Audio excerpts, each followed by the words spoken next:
Bonjour à tous et toutes et bienvenue dans Se Sentir Bien, le podcast qui est là pour vous aider à devenir votre propre coach. Je suis Esther Taïfé, coach certifiée, et dans ce 217e épisode, on va parler de l'importance de l'environnement.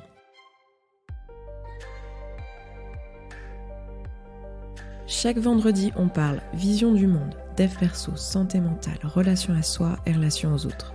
Je vous partage ici mes idées, mes apprentissages, mes outils avec pragmatisme, vulnérabilité et transparence. Bienvenue et abonne-toi pour ne rater aucun épisode.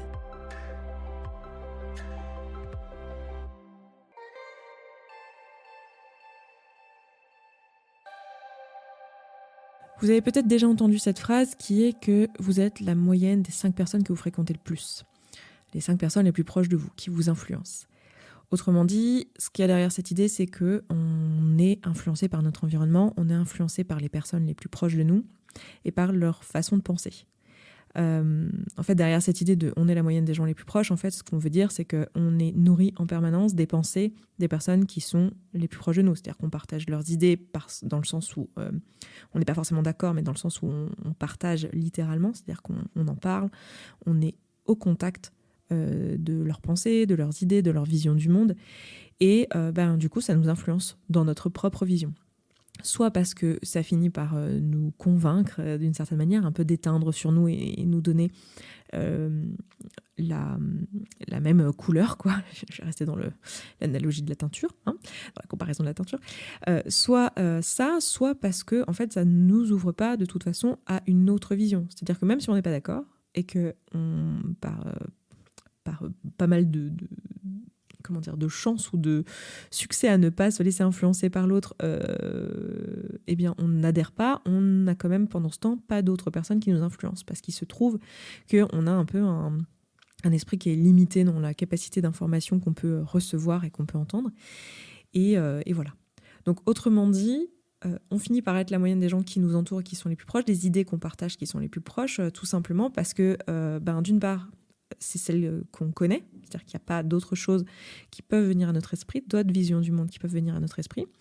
Et aussi, on est directement influencé par les gens qui nous entourent, dans le sens où, à force d'entendre les mêmes choses au quotidien, on va finir par y adhérer, en fait, que ça soit volontaire ou non. C'est-à-dire qu'en fait, ce qui va se passer, c'est que ces pensées vont parasiter notre esprit. On a tous vécu ce truc-là d'avoir un parent ou une figure d'autorité qui, quand on était enfant, nous a dit quelque chose. Ça a peut-être été répété de nombreuses fois, quelque chose à propos de nous. Et à l'âge adulte, ces pensées-là, on les a, même si on n'est pas d'accord avec. Je donne tout le temps cet exemple, mais le coup du toi, de toute façon, t'es nul en maths. T'es pas fait pour les maths, c'est pas ton truc. Et du coup, arrivé à l'âge adulte, on a encore ces pensées-là qui nous traversent, même si depuis, en fait, on s'est prouvé maintes et maintes fois que c'était totalement faux. On fait notre compta tout seul. On a peut-être même eu des excellentes notes dans notre, je sais pas quelle formation, dans laquelle il y avait à un moment donné un module de maths. Donc, les faits nous ont montré que, en fait, c'est faux, qu'on n'est pas nul en maths, mais on a cette pensée qui pop quand même dans notre esprit. Parce qu'à un moment donné, on a été sous cette influence de cette croyance de quelqu'un d'autre. Autrement dit, on est constamment sous l'influence de personnes autour de nous. J'ai envie d'étendre ce truc à plus de 5 personnes et c'est juste une phrase et c'est juste une phrase qui est forte pour donner un peu une idée, mais j'ai envie d'être, moins rigide que ça, mais de dire qu'en gros, on est constamment influencé par les idées qui nous entourent. C'est-à-dire la radio, c'est-à-dire les podcasts qu'on écoute, les livres qu'on lit, les gens avec qui on discute, les gens avec qui on partage notre vie. Tout ce qui nous entoure, en fait, nous influence, même si on fait du tri dans le sens où on n'est pas forcément d'accord avec tout. Ça nous influence dans le sens où ça nous montre un certain prisme. Même si on n'est pas d'accord, on va voir ces choses-là parce qu'on va avoir conscience et avoir connaissance qu'il existe cette vision des choses. En fait, ça, c'est très naïf et je suis sûre que jusque-là, personne n'a rien appris dans ce podcast. Si vous écoutez Se Sentir Bien, à mon avis, ce que je viens de dire là, vous l'aviez déjà entendu. Peut-être que ça fait une piqûre de rappel et vous dites « Ah oui, c'est vrai que j'avais un peu oublié ce truc-là. » Mais jusque-là, on peut dire « Ok, c'est un peu naïf, très bien. » Mais ce qu'on ne se rend pas compte, c'est qu'en fait, ça a une importance capitale. Quand on essaye de mettre un changement en place, que ça a fonctionné pour nous pendant un certain temps, puis qu'après, ce changement disparaît. Type, je suis en train de mettre une nouvelle habitude en place pour ma santé, j'en sais rien, je suis en train de d'arrêter de fumer, par exemple. Je sais pas, c'est le premier truc qui me vient. Ou d'arrêter les apéritifs quotidiens. Ok, très bien, je mets en place cette habitude pour ma santé, mais ce que j'oublie, c'est que pendant un certain temps, en fait, je vais le faire à la volonté parce que je viens de mettre en place un nouveau truc et on sait que quand on met en place une nouvelle habitude au début, on a besoin d'une certaine impulsion et de volonté et comment dire, de faire un effort jusqu'à ce que cette habitude soit mise en place. Donc très bien, je le fais. Mais je me rends compte qu'après quelques semaines, quelques mois, l'habitude elle est mise en place, mais après encore quelques mois et encore peut-être même quelques années, en fait, mon ancienne habitude revient. Et en général, ce qu'on fait, c'est qu'on se raconte que c'est notre faute en fait. On se dit, voilà, j'ai pas de volonté. Parce qu'on oublie que la volonté, c'est pas le truc qui maintient les trucs sur le long terme. Rien n'est censé durer à la volonté. C'est pas ça. On se dit qu'on n'a plus de volonté, on se dit qu'on n'est pas assez, qu'on n'y arrivera jamais, qu'on se lâche à chaque fois. Enfin, tout le blougi-boulga de pensée négative à propos de soi. Bref, on en fait un truc identitaire, évidemment. Si se sentir bien, ça ne plaît pas, se sentir bien, il s'appellerait l'identité et l'importance de l'identité, de qu'est-ce que tu te racontes à propos de qui tu es, valeur et tutti quanti. Donc voilà, bien sûr, on en fait tout un drama de qui on est et qu'est-ce que ça veut dire de nous et en quoi c'est tout ça et à propos de nous. Ce qu'on oublie, c'est l'influence. L'influence de tout ce qui nous entoure. C'est-à-dire l'influence de tout l'environnement culturel dont on fait partie. Si pendant des années, vous étiez avec les mêmes gens à fumer à la même heure, à la même pause, tous les jours au travail, évidemment que ce n'est pas qu'une question de volonté. Il y a aussi l'influence des personnes autour de vous. Le fait que ces personnes-là vous créent une circonstance qui vous remet face à cette possibilité de dire « Ah oui, c'est vrai, là, je pourrais fumer. Ah oui, c'est vrai, je pourrais penser comme ça. C'est vrai qu'il y a des gens qui pensent comme ça. » Et ça vous met face à cette vision du monde comme une vision existante. Il existe dans ce monde la possibilité d'être en train de fumer. En fait, ça va être hyper important de prendre conscience que dans notre réussite, dans la mise en place d'un objectif, quel qu'il soit, là j'ai donné l'exemple de fumer, mais je vais en prendre d'autres pour pouvoir illustrer un peu plus et aller plus loin. En fait, l'importance de l'environnement est primordiale, mais vraiment primordiale. Même parfois, j'ai envie de dire aujourd'hui, avec ce que je comprends et les années d'expérience à me poser ces questions-là et à l'expérimenter au quotidien avec mes coachés, je dirais même qu'elle est absolument primordiale, quoi. J'ai pas de meilleur mot, mais c'est vraiment hyper important de s'assurer qu'on a alors c'est pas tant une bonne influence, mais une influence qui va dans le sens de ce qu'on essaye de créer. Je vais vous donner un exemple tout simple, je vais vous donner deux autres exemples. Je vais vous donner un exemple de burn-out au travail. Je sais que ça va parler à pas mal d'entre vous et que vous êtes beaucoup à être en surcharge professionnelle. On pourrait tout à fait appliquer ça au burn-out à la maison d'ailleurs, burn-out familial, burn-out domestique. Et je vais aussi vous donner l'exemple de l'influence par rapport à la nourriture et de la mentalité de régime, parce que je sais qu'il y en a beaucoup parmi vous qui sont intéressés par cette thématique. Et en plus, ça va faire le parallèle pour les autres addictions, addiction comportementale, j'entends. La cigarette, alors il y a aussi une addiction physique dans la cigarette, mais il y a aussi une addiction comportementale, et en général, c'est celle-ci avec laquelle on a le plus de mal en réalité, parce que justement, elle est liée à l'influence, elle est liée à notre environnement. Donc, admettons, voilà, vous avez été dans un métier qui vous a demandé beaucoup de charges, de travail, charge mentale. Plus le temps est passé, plus vous vous êtes épuisé dans ce travail-là et vous avez fait un burn-out clinique. Vous êtes retrouvé en arrêt maladie et vous avez peut-être mis plusieurs mois, voire plusieurs années à vous en remettre. Et pendant ce temps-là, vous avez fait une psychothérapie, vous êtes peut-être même fait coacher sur une réorientation professionnelle pour plus que ça arrive, parce que vous avez analysé qu'il y avait plein de choses dans ce métier, dans ce travail-là, qui vous conduisait au burn-out pour vous, non pas que ça aurait été le cas pour quelqu'un d'autre, mais pour vous. Donc vous êtes vraiment questionné sur qu'est-ce qui est bon pour moi professionnellement, etc. Vous êtes réorienté. et potentiellement vous avez lancé votre boîte. Je dis ça comme exemple parce que c'est quelque chose que je vois quand même assez souvent. Des personnes qui font un burn-out dans le salariat, qui en fait, la raison de leur burn-out, entre autres, c'est que en fait, c'est des personnes qui ont du mal avec le cadre classique, le cadre de notre société, le métro boulot dodo, le 8h, 18h. C'est des personnes, il y a des personnes à qui ça convient très bien et que ça rassure et que ça contribue à créer une sécurité. Et il y a des personnes pour qui c'est insupportable, invivable et que c'est un vrai cauchemar. C'est mon cas, hein. Je fais partie de ces personnes-là. Et du coup, vous vous êtes lancé à votre compte et là, c'est super parce qu'il n'y a plus cette histoire de boulot, métro, boulot, dodo. Par contre, il y a d'autres contraintes. Évidemment, insécurité matérielle dans le sens où maintenant, c'est un peu différent. Votre sécurité matérielle, elle repose sur vous et pas sur une institution ou sur une entreprise extérieure à vous. Donc, ça crée d'autres types de pression, d'autres types de peur, voilà, d'autres enjeux. Donc, il y a d'autres endroits où il y a de l'inquiétude, il y a d'autres endroits où il y a de la charge mentale. Et en fait, au début donc, de votre réorientation, vous vous êtes fait suivre par, je disais, psychothérapie, etc., mais aussi surtout par des personnes qui vous ont accompagné dans votre changement, dans votre création d'entreprise, par exemple. Et tout allait bien, vous avez fait en sorte de ne pas être en burn-out en regardant votre quantité de travail, etc. Vous avez l'impression d'être encore en train de faire ça, de faire attention à vos signaux faibles de physique, mental, émotionnel, enfin bref. Vous faites tout bien. J'en doute pas, vous êtes tellement nombreux et nombreuses ici avec ce truc de bon élève que j'en doute pas que vous faites tout bien. Ou en tout cas presque et suffisamment bien pour que vous dites a priori je suis pas sujetti au burn-out. Et pour autant, vous constatez que même si tout va bien, vous avez des pensées liées à cette identité de personne qui travaillait beaucoup trop. Et que vous voyez bien que vous avez des jugements sur vous-même du genre ah quand même là je devrais pas être en train de me reposer. Ah là quand même j'ai pas fini ce truc là, mon post Instagram, j'ai pas fini mon truc de email, je pourrais quand même passer un peu plus de temps, ma compta j'ai quelques jours de retard franchement, voilà. Au lieu de vous reposer, au lieu d'être en train de faire quelque chose qui est de l'ordre du divertissement, au lieu de vous dire bah là c'est l'heure de juste arrêter de travailler, et vous avez ces pensées là qui vous popent dans la tête. Vous dites je comprends pas pourquoi j'ai ces pensées-là, parce qu'en fait, j'ai l'impression de repartir à zéro, en fait. Et je me vois faire, je vois que mes pensées m'influencent, évidemment. Hein. Je ne vous refais pas l'affront de vous parler du modèle de Brooke Castillo, mais mes pensées créent mes émotions. En fait, si je suis en train de le faire l'affront, du coup. Mes pensées créent mes émotions. Ce sont mes émotions qui sont à l'origine de mes actions.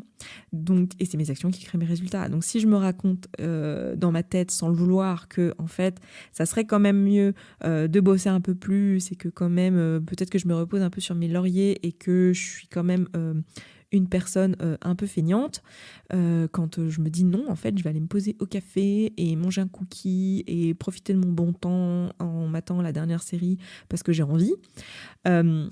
Si vous vous racontez tout ça, évidemment que ça va avoir une influence sur vos actions et que dans les faits, vous allez peut-être vous mettre à travailler un petit peu plus, puis à vous fatiguer un petit peu plus et vous allez vous dire mince, est-ce que je suis pas progressivement en train de m'emmener tout doucement mais sûrement au burn-out?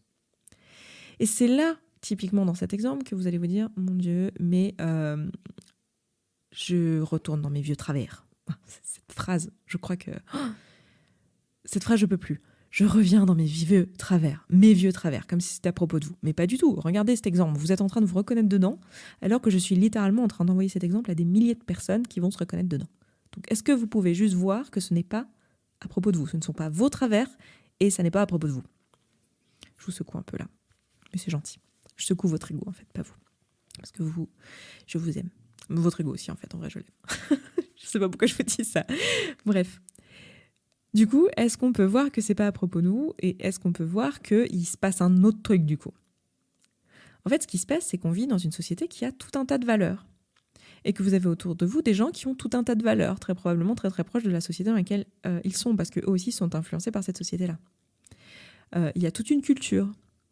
Et dans notre culture, on a quelque chose de très fort autour du travail. Il faut travailler dur, il faut mériter. L'argent, ça doit être dur à obtenir.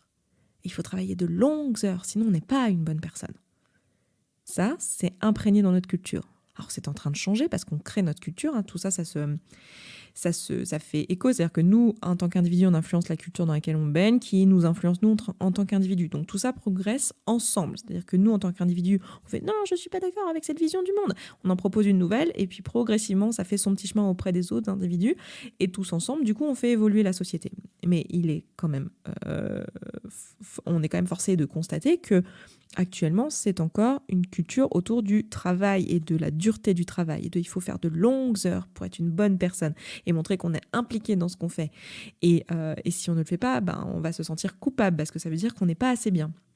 Donc, ces pensées-là, si vous voulez, comme elles font partie de la société, comme elles font partie de l'inconscient collectif, vous y êtes vous y êtes confronté en fait. Vous avez cette influence-là. Et si vous ne faites pas attention, oui, vous allez revenir à un burn-out. Mais c'est pas parce que vous n'y arrivez pas, que vous n'êtes pas assez, que c'est votre problème à vous. C'est parce qu'il y a des valeurs dans cette société par lesquelles vous êtes influencé au travers des gens que vous côtoyez, au travers de l'environnement dans lequel vous baignez, de ce que vous entendez à la radio, de ce dans quoi vous baignez. Et c'est aussi pour ça que quand vous vous faisiez coacher ou que vous étiez dans un groupe de parole de thérapie, ça se passait bien et que vous n'aviez pas ce problème. Pourquoi ? Parce que ça représentait une grosse partie de votre influence.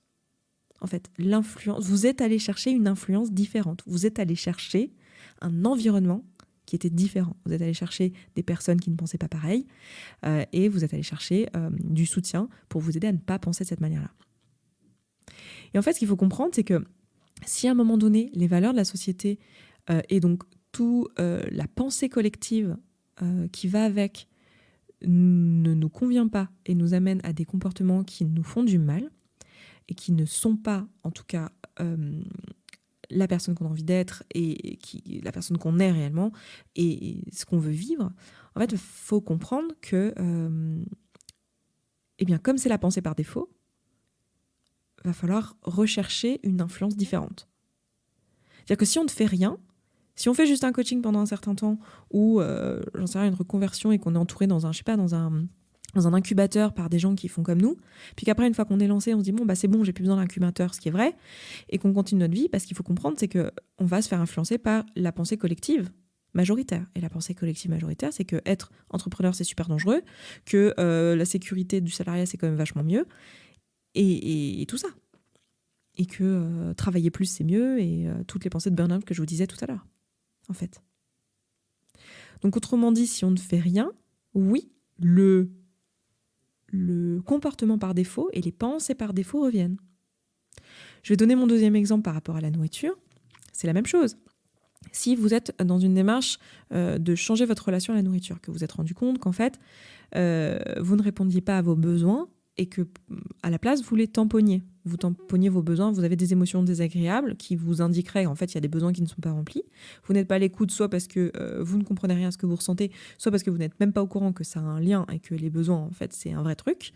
Ce qui est le cas de la majorité d'entre nous, en fait, avant de débarquer dans le monde du développement personnel, c'est des trucs qu'on n'a jamais entendus. Et donc vous êtes là avec vos émotions dont vous ne savez pas quoi faire et du coup vous les tamponnez en ayant un comportement type manger quand vous n'avez pas faim en fait. Manger comme une façon de créer du plaisir immédiat pour vous détourner de vos pensées et de ce que vous êtes en train de vivre.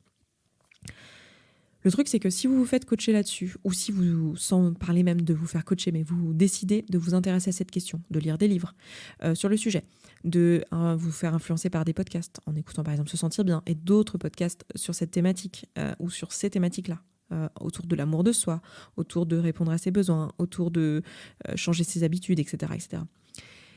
Et que du coup ça vous aide et que effectivement vous voyez le monde différemment, vous dites ah ouais c'est vrai, putain c'est une question d'identité en fait cette histoire, ah oui en fait je ne suis pas une poubelle, donc si c'est moi ou mon ventre ou la poubelle, vaut peut-être mieux que mes aliments ils partent à la poubelle parce que je ne suis pas une poubelle. Ah mince, j'avais jamais pensé à penser ça en fait. Et que vous vous faites influencer comme ça par mon podcast ou d'autres, ou un coaching, un coach, un groupe de coaching, un groupe de thérapeutes, de thérapie ou je ne sais quoi, et que ça a marché pour vous, et que c'est super, et que c'est génial, et qu'après vous arrêtez parce que c'est fini, et que vous revenez à votre vie par défaut, évidemment, les pensées par défaut vont revenir. La pensée collective de oh là là, tu devrais pas prendre un dessert parce que quand même ça fait grossir, attention, hein, faut faire attention. Et puis bon, en tant que femme, t'as intérêt à être mince pour être jolie. Hein, puis c'est important d'être jolie, hein, parce que sinon on plaît pas aux hommes. Tout ça, c'est des injonctions sociales, c'est la pensée collective de la société. Et en fait, si vous ne faites rien, que vous revenez juste à votre monde par défaut, bah vous allez avoir l'influence du monde par défaut. La pensée par défaut, les valeurs communes partagées dans la société, en fait. Donc ça va vouloir dire faire attention à votre environnement, en fait. Et j'ai beaucoup de coachés qui viennent me voir et qui me disent mais attends, en fait, je suis revenue dans mes vieux travers. C'est pas vos vieux travers. En fait, c'est que effectivement pendant tout ce temps-là, et vous me disiez, ouais, pendant une période j'écoutais ton podcast, ou pendant une période je me faisais coacher, et c'était super facile, j'en revenais pas de me dire à quel point c'était simple, et c'est tellement logique ce que tu dis. Et puis là, je sais pas, 1 an, 2 ans après, en fait, je me remets à penser comme avant, j'ai les mêmes pensées qui reviennent. C'est normal, en fait. Ça veut dire, en gros, faites attention à votre influence. Qui sont les personnes qu'il y a autour de vous ? Qui sont les podcasts que vous écoutez ? Qui sont les Instagrammeurs, Instagrammeuses que vous suivez ? Quelles sont les chaînes de télévision que vous regardez ? Quels sont les livres que vous lisez ? Et remarquez comment, en fait, vous êtes... On n'aime pas cette idée. Hein. Moi, la première, hein, notre ego, il n'aime pas cette idée. On est la soupe des pensées par lesquelles on est les plus entourés, en fait. On est la moyenne des gens qui nous entourent. Alors, en fait, c'est pas juste les 5 personnes. Vous avez bien compris que c'est un peu plus que ça. C'est ce qui nous entoure. C'est la pensée collective représentée par les personnes les plus proches de nous. Ou, plus que la pensée collective, la culture locale. C'est-à-dire qu'il y a la culture globale, puis il y a la culture locale. C'est vrai que les 5 personnes autour de nous, c'est des personnes qui vont nous ressembler, de fait, hein, du coup, on se ressemble mutuellement, et qui vont être une espèce d'échantillon de la culture générale dans notre culture globale. C'est comme ça qu'on se rend compte que d'une famille à l'autre, la culture change un petit peu. Mais il y a des points communs, et ces points communs, c'est la culture générale dans laquelle on a tous et toutes baigné. Autrement dit, j'ai envie de vous inviter à travers ce podcast à vous demander, voilà, qui m'influence en fait ? Et c'est pas une question de mauvaise influence réellement, c'est plutôt quelles sont les pensées que je vois, qu'est-ce qui existe ? Et en fait, de comprendre qu'à un moment donné, la raison pour laquelle la perte de poids sur le long terme, c'est compliqué, voire quasiment impossible actuellement dans tout ce qu'on voit, les personnes qui font des sleeves, des régimes, etc., il y a toujours une reprise de poids quasiment. C'est pas vrai, c'est toujours parce qu'il y a quand même un taux de réussite, mais en fait, la raison pour laquelle c'est si compliqué, c'est pas la faute du régime ou du truc en question. Alors ça pourrait être un long podcast et on pourrait s'en parler parce qu'en fait, il y a des choses sur les restrictions compulsion, mais tout ça, j'aurai l'occasion d'en parler dans un autre épisode, mais il y a des choses effectivement qu'on sait sur le corps humain, sur le fonctionnement du cerveau, mais il y a aussi toute la partie culturelle qu'on a tendance à vouloir complètement oublier en fait. C'est qu'on vit dans un monde où on nous répète à longueur de journée, les gros, ils ont qu'à avoir de la volonté en fait. Et on nous répète toute la journée qu'être mince c'est mieux.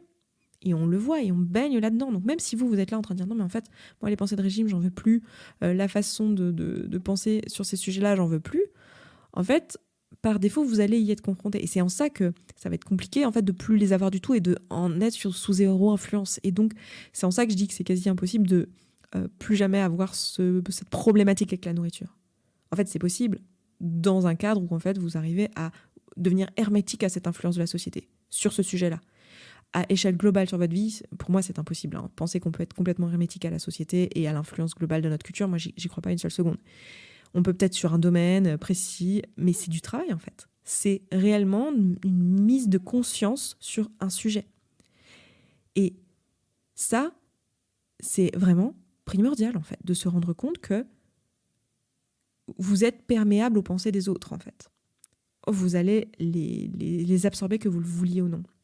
Et du coup, de se dire, ok, j'ai une partie dans laquelle je vais pas pouvoir faire autrement, genre je sais très bien que je vais être influencée par cette société de régimeurs, je sais bien que je vais être influencée par cette société capitaliste qui veut que je bosse toujours plus. Moi, à échelle personnelle, qu'est-ce que je peux faire pour baigner dans une soupe de pensée qui me correspond plus, auquel je crois plus, qui correspondent plus à mes valeurs, sans en faire un truc personnel si jamais j'arrive pas à vraiment me les approprier, ou en tout cas pas à 100%.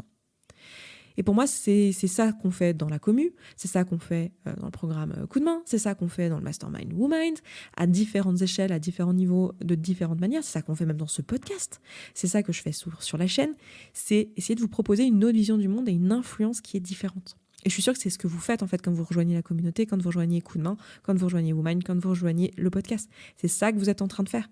Vous êtes en train de prendre cette influence que j'ai à vous proposer à travers mes plateformes et à travers les autres gens que vous allez rencontrer. Et le problème, c'est que parfois, on ne se rend même pas compte de l'influence sous laquelle on est. C'est tout le principe du mastermind aussi, c'est qu'en fait, on ne sait pas ce qu'on ne sait pas. On ne voit pas ce qu'on ne voit pas. Je veux dire, avant de rencontrer ces pensées-là, peut-être qu'il est fort probable que vous n'ayez jamais dit « mais à la fin, c'est logique que je mange alors que j'ai pas faim, je n'avais même pas pensé que, effectivement, la nourriture, ça sert avant tout à se nourrir. Je n'avais même pas vu, en fait. Ou je n'avais pas vu que je vivais des émotions et que je ressentais des trucs et que c'était des besoins pas remplis. Ça me paraît tellement logique aujourd'hui. Mais en fait, on ne sait pas ce qu'on ne sait pas. C'est ce qu'on fait d'ailleurs dans un mastermind, c'est ça. C'est les masterminds, je ne sais pas si vous connaissez, mais c'est en gros des groupes de gens qui font des métiers similaires et qui vont ensemble s'influencer et se proposer des solutions et s'aider. C'est un peu, vous avez un peu la même idée dans les incubateurs d'ailleurs. C'est un peu la même idée, c'est l'idée du partage de compétences, l'idée d'être sous l'influence de personnes qui savent des choses que nous on ne sait pas et s'aider les uns les autres et les unes les autres. Dans un programme comme Coup de main, c'est la même chose en fait, mais avec la relation spécifique à la nourriture. Et dans la communauté de manière générale, dans la communauté qui est donc le programme, vous savez, à abonnement que je vous propose en complément de ce podcast, c'est ça aussi qu'on fait. C'est en fait être ensemble avec d'autres gens qui sont aussi dans cette démarche-là et s'influencer avec des pensées en lien à, tiens, en fait, je prends soin de moi, en fait, je garde des habitudes, en fait, on peut même avoir un accountability buddy dans la communauté, donc une autre personne, ça c'est un truc qu'on est en train de mettre en place au mois d'octobre, une autre personne avec qui on veut particulièrement s'influencer et se tenir accountable, donc se tenir un petit peu des nouvelles, avoir vraiment une personne qui voit avec nous où est-ce qu'on en est dans notre travail et qui en a quelque chose à faire et qui nous aide finalement à garder notre cap vers la direction dans laquelle on a envie d'aller. Tout ça, en fait, c'est exactement ça. C'est se faire une influence qui nous correspond, en fait. Et mettre de l'attention sur l'influence qu'on a autour de nous. Et c'est pour ça que moi, je proposais un programme à abonnement essentiellement avec l'essentiel de ce que je propose aujourd'hui dans SSB, dans Se Sentir Bien et dans mon entreprise, c'est ça. Parce que je pense que c'est une question d'hygiène de vie, en fait. C'est comme si on parlait d'hygiène de vie des pensées, en fait. C'est de ça dont on parle. Si vous voulez vous éloigner de la pensée collective parce qu'elle ne vous correspond pas, en tout cas pas à tous les endroits, eh bien assurez-vous d'avoir autour de vous une influence qui va vous permettre, même plusieurs influences qui vont vous permettre d'aller dans cette direction-là. Donc en gros, si vous deviez repartir avec quelque chose de ce podcast en particulier, c'est après cet épisode, allez regarder en fait qu'est-ce qui vous influence au quotidien. Allez faire un petit peu de tri dans votre Insta, allez faire un petit peu de tri dans les bouquins, dans les séries, dans ce que vous regardez. Peut-être posez-vous la question aussi, les gens. Il y a peut-être des personnes que vous avez plus envie de voir, d'autres moins. Peut-être que vous avez envie de rejoindre la communauté si vous n'y êtes pas. Peut-être que vous avez envie d'y retourner si vous y êtes abonné, mais qu'en fait vous vous rendez compte que vous n'y alliez pas aussi souvent que ce que vous aimeriez. Juste pour vivre cette influence en fait. Voilà. Je vais m'arrêter là pour aujourd'hui, c'est déjà pas mal. Je vous embrasse, je vous souhaite un excellent vendredi, une excellente fin de semaine et je vous dis à vendredi prochain. Ciao, ciao. Merci d'avoir écouté cet épisode jusqu'au bout, je suis vraiment ravie qu'il t'ait plu. Si tu vois que ce que je partage ici te parle et que ma façon de voir le coaching et l'accompagnement de manière générale te correspond et que concrètement t'aurais bien besoin d'un petit coup de pouce, voire d'un gros coup de pied aux fesses professionnelles, alors n'hésite pas à nous rejoindre dans la communauté. Tout se passe là-bas. Tu vas pouvoir échanger avec les autres auditeurs et auditrices de ce podcast qui rencontrent globalement les mêmes questionnements que toi. Tu vas pouvoir poser tes questions à des coachs et être coaché si tu le souhaites. C'est simple, c'est un abonnement mensuel sans engagement dans lequel tu vas pouvoir avancer à ton rythme, sans pression, avec ou sans coaching individuel. Rendez-vous sur sesentirbien.coach/communauté sans accent. À tout de suite.